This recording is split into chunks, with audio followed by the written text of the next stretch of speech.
Hello दोस्तों, कैसे हो आप सब। आशा करते हैं आप सब अच्छे हो। आइए मैं आपको एक कहानी सुनाती हूँ जिसका नाम है एक बोरी गेहूं। प्रतापनगर एक बहुत ही संपन्न राज्य था। वहाँ के राजा बहुत ही प्रतापी थे और प्रजा का पूरा ख्याल रखते थे। राजा ने पूरे जीवन प्रजा की मन से सेवा की थी, लेकिन अब वह बूढ़े हो चले थे, तो मन में बड़ी दुविधा थी कि उनके बाद राज्य का कौन चलाएगा। राजा साहब के 3 बेटे थे। अब तीनों एक ही गुरु और एक ही विद्यालय से शिक्षा ली थी, लेकिन राजा ये निर्णय नहीं कर पा रहे थे कि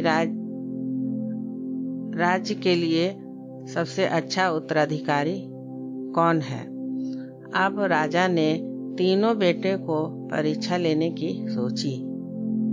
एक दिन राजा ने सुबह सुबह सभी पुत्रों को बुलाया और उन सबको एक एक बोरी गेहूं देते हुए कहा कि मैं और तुम्हारी माता तीर्थ यात्रा पर जा रहे हैं। हमें वापस आने में 1 वर्ष से भी अधिक ज्यादा लग सकता है। तुम तीनों की ये जिम्मेदारी है कि अपने हिस्से के गेहूं को संभाल के रखना, और जब मैं वापस लौटूं तो तुमको ये गेहूं की बोरी वापस लौटानी है। ऐसा कहकर राजा और रानी तीर्थ यात्रा पर चल दिए। सबसे बड़े बेटे ने सोचा कि गेहूं की बोरी पिताजी को वापस लौटानी है, तो इसे मैं तिजोरी में बंद करके रख देता हूँ। जब पिताजी आएंगे तो वापस दे दूंगा। यही सोचकर उसने गेहूं की बोरी तिजोरी में रखवा दी, ताकि एक दाना भी इधर उधर ना हो। दूसरे बेटे ने सोचा कि तिजोरी में तो गेहूं सड़ जाएंगे, मैं इन गेहूं को खेत में डलवा देता हूँ, जिससे गेहूं की अच्छी फसल होगी और पिताजी को 1 बोरी गेहूं के बजाय कई बोरी गेहूं दे सकूंगा। अब उसने ना गेहूं के लिए अच्छा खेत देखा और ना ही अच्छी उपजाऊ जमीन देखी और ना ही खेत की घास फूस को साफ कराया। बस ऐसे ही एक बंजर जमीन पर गेहूं डलवा दिए और ना कभी उनकी देखभाल करने आया। उसे लगा कि अब अपने आप फसल आ जाएगी। तीसरा बेटा ज्यादा समझदार था। उसने अपने मित्र के साथ मिलकर एक अच्छा खेत देखा जो बहुत उपजाऊ था। फिर उसकी मिट्टी बदलवाई, वहां का घास फूस की सफाई कराई और फिर विधि अनुसार गेहूं के दाने खेत में बो दिए। पूरी लगन और मेहनत से खेत की हिफाजत की, समय पर खाद पानी सब कुछ दिया। साल भर बाद पहली फसल आई।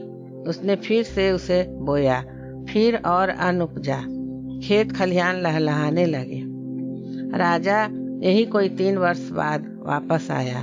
तीनों पुत्रों को देखकर बहुत प्रसन्न हुई। साथ ही मन में इच्छा थी ये जानने की कि बेटों ने गेहूं के साथ क्या किया। पहले पुत्र ने बेटे जैसे ही तिजोरी खोल के दिखाए, अंदर से बहुत ही बुरी बदबू आ रही थी। सब कुछ सड़कर राख हो चुका था।